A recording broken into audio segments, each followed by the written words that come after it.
Hey guys, welcome back. In this video, we're going to touch on the Henderson Hasselbalch equation. All right, so if we have a generic weak acid,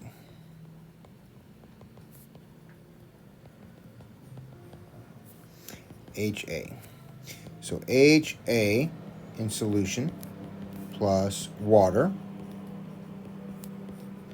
Weak acid gives us our hydronium and our conjugate base. All right. Now, as long as this is not for just a weak acid, we also have conjugate base present,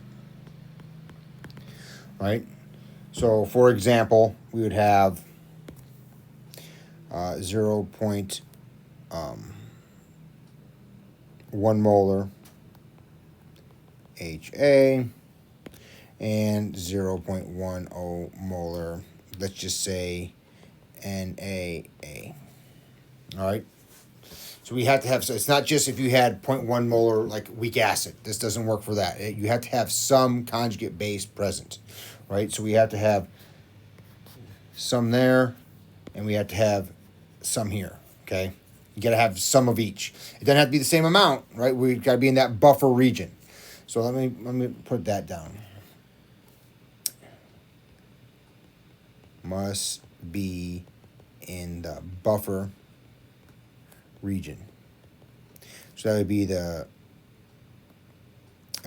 pH would be equal to the pKa plus or minus 2 pH units. All right.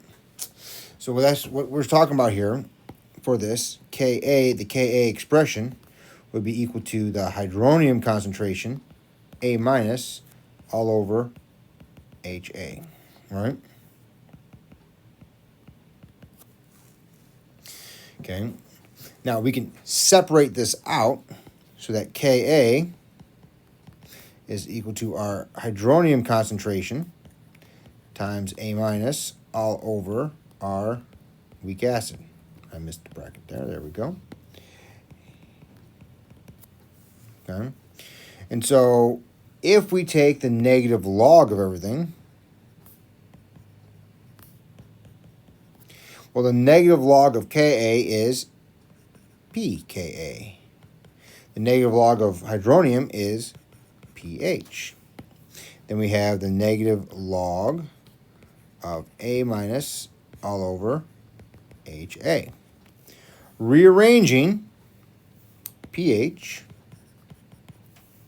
all right, equals pKa plus the log of our conjugate base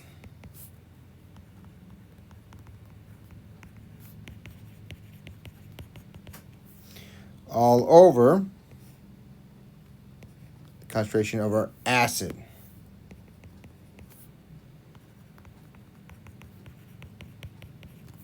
And it's very important to note that these are both in the log. All right. That is your Henderson Hasselbalch equation. All right. Where the pH equals the pKa plus the log of A minus over HA. So in this case, if they're both 0.1 molar, right, if this is 0.1 and this is 0.1, that means that this is 1. The log of 1 is 0. So that's gone. pH would be pKa. That's the ideal buffer spot, right? And so you have to have some of A minus in solution. You got to have some of this here, right? I got to have some present. I can have a lot and a little. I can have a lot and a little. I can have the same amount of both. Doesn't matter. But you got to have some of each present.